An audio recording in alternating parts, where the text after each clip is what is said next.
Let's go, y'all.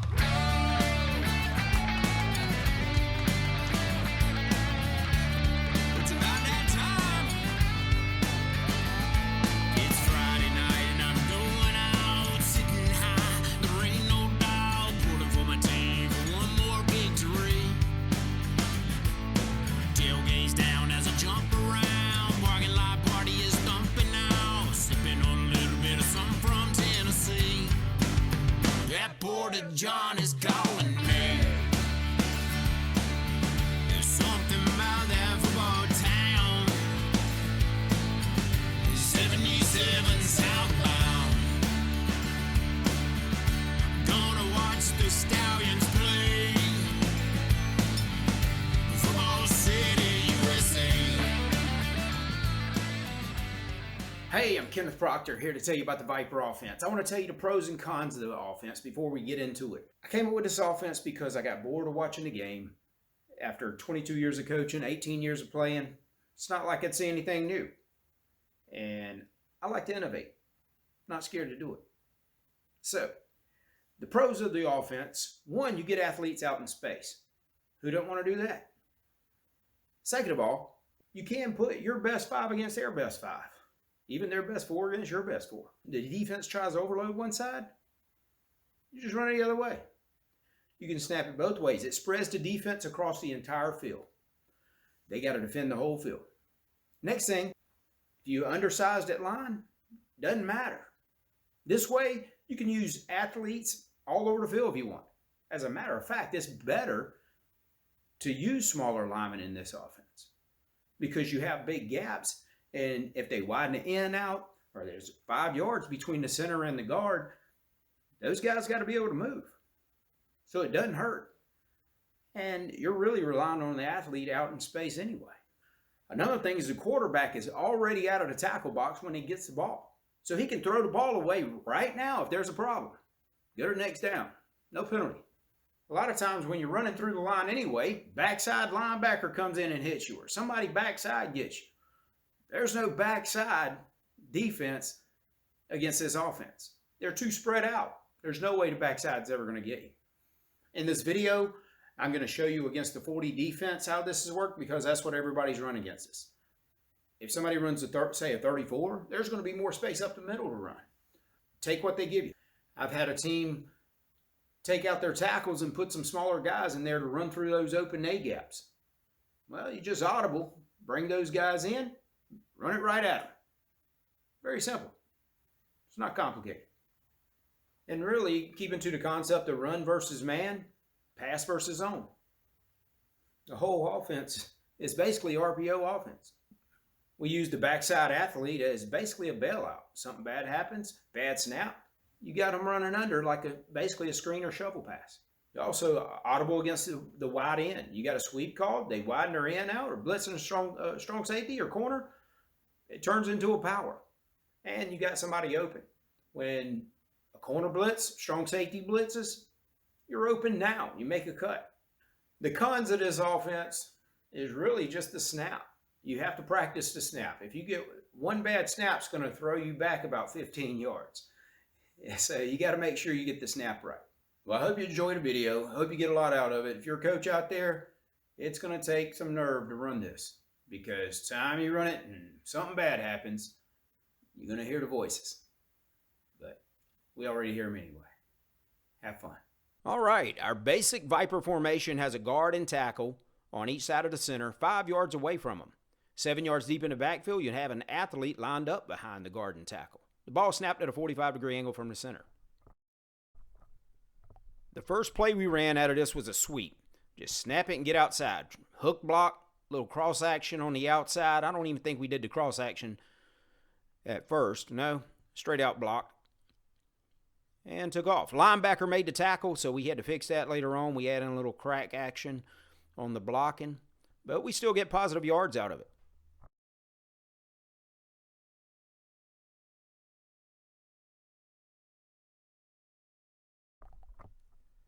So then you have the crack sweep. Little invert with receivers, motion, short motion to the side of the play, seal the end. Sometimes we'd block the linebacker with him. I think in these clips right here, we're blocking the end. little timing error right there, but still got outside, got what we needed. On this next play, everybody goes for the defensive end. Running back probably should have stayed outside, cut it back inside, and got tackled by a strong safety, but still got yards on it.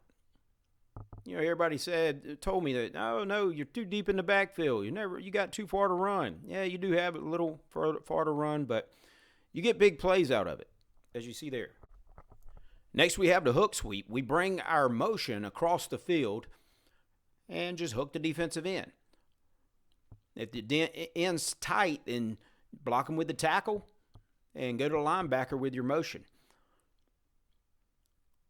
But the main thing is trying to seal that in. A lot of times what I've noticed is people widen their ends out so they can just get in the backfield and try to stop the play. Well, that's where that hook block comes in. Now, this end goes inside, gets around, and still ends up being in on the tackle. But after we've gotten at least 5-yard gain.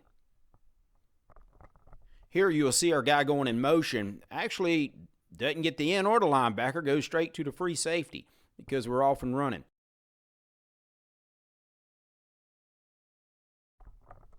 I like using my fullback and tight end type athletes as the motion guys because usually they're better blockers, bigger, stronger. Here he actually missed his block, but he went second level and still popped open for some good yardage. Here again, corner takes outside, forces it back inside, but there's so much room there to run, he's gone. Same thing here. We got the motion across, looking to hook, but they're all coming. So he catches second level, and he's gone.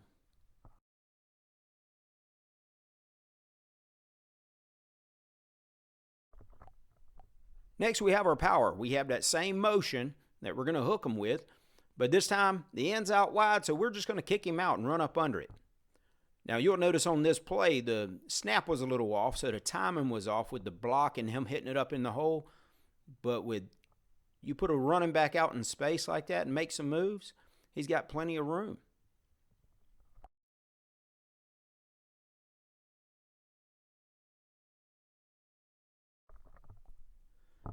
Now, we're running the same play, just a different formation here. We got the slots in kind of like wings. And we're using motion with the other back, running what I call L motion. Goes down, comes across, because really he could catch the ball right there, run the option off of it. He could do a quarterback sneak. The snap's inside, but we still got all that room outside. Now here's where we've advanced with the formations. We have our slots, which is our fullback and tight end, lined up behind our guard and tackle on one side. Got a split to the other side, and it's really just an ISO. We didn't really block correctly right there, but didn't matter. Here we have the ISO motion coming from the other side. We run the ISO right up between them. Just an invert action here because we run our passes out of this too. We can run our flood routes or screens or whatever. Up between the guard and tackle. Tackle just pushes the end on out of there. We got a blocker on the linebacker and just pop it out. Now we have the ISO here. End steps inside and we bounce it outside. And that happens a lot. You try to run up the middle just to keep them honest and everything collapses and the outside's just wide open. And I don't really like my motion guy coming to a complete stop, gives away the play. I like for him to stay in motion, snap, get the timing of the snap, like this one right here, right up through the middle. It's really keeping them honest.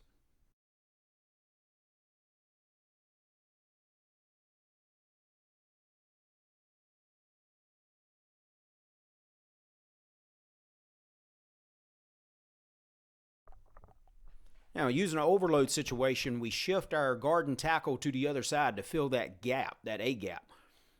Now, in this play, you don't get to see them shift, but you see the play where it's just a big overload. Snap it to him, tell him to find a hole, run the daylight. And here's the ISO, we're just running it out of the formation. You got a tight end backside, so you got 3 guys on one side, 4 guys on the other. Snap it one way or the other and just find a hole.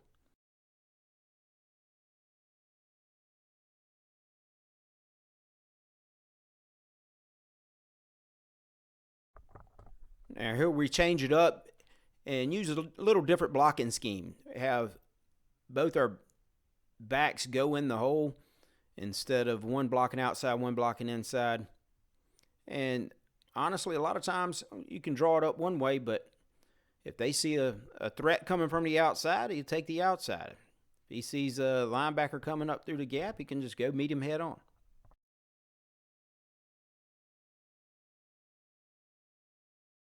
The formation here, we take those 2 guys, bigger guys, fullback, tight end, line them up in those gaps. Snap it to a back, find the opening.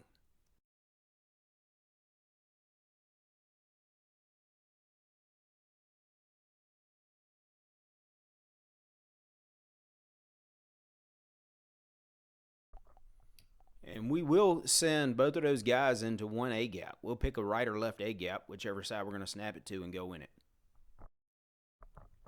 And our famous quarterback sneak. This is what I was talking about earlier. Sending the receiver in motion or tight end or whoever you want to send, whichever one. Here we're in invert. Send our receiver across. And they're so used to us hitting it outside. Get behind center and get 5 yards out of it. Those tackles are so spread out that you just run right behind the center. Right here, he takes a left and runs into some people. He should have just ran behind the center. Center should have fired out, but we still got 5 yards. This next play, we get in the end zone, but he didn't sit long enough, so we got a little flag there. The option, what a fun play out of this. Sending a guy in motion, catch it behind the quarterback, and run the option. Now, this is a fun play, and I'm thinking I want to experiment more with this, having a quarterback about 5 yards behind the center catching the ball, and you can snap it any of the 3 guys back there you want to. It would add another dimension to this offense. We call this our pigtail.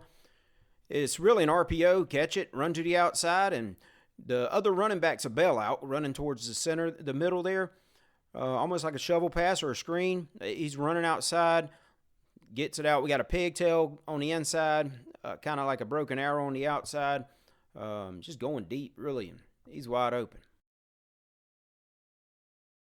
Change it up a little bit, and we run it like we're running a crack sweep. Is really more of an RPO because now you got a block on that edge, getting your athlete in the back there open. He can run it or throw it.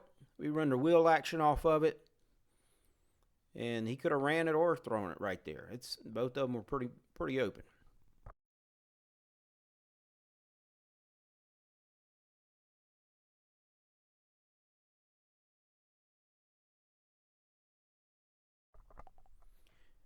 Here's your basic flood play. Just send the guy in motion. You got your quick with the number 3. You got your out with the number 2 and your vertical with the number 1. Backside receiver dragging.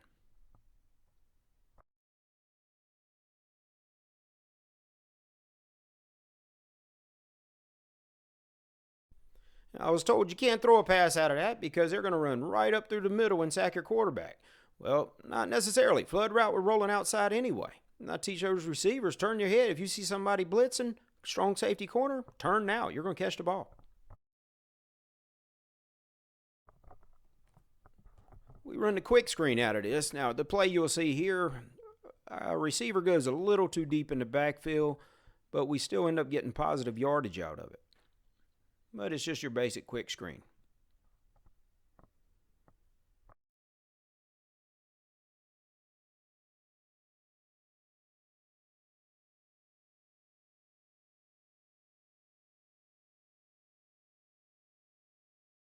Now, 4 verticals. We run L motion with the other back just to get a little extra protection back there, just to make sure they don't have somebody running through the line to get us.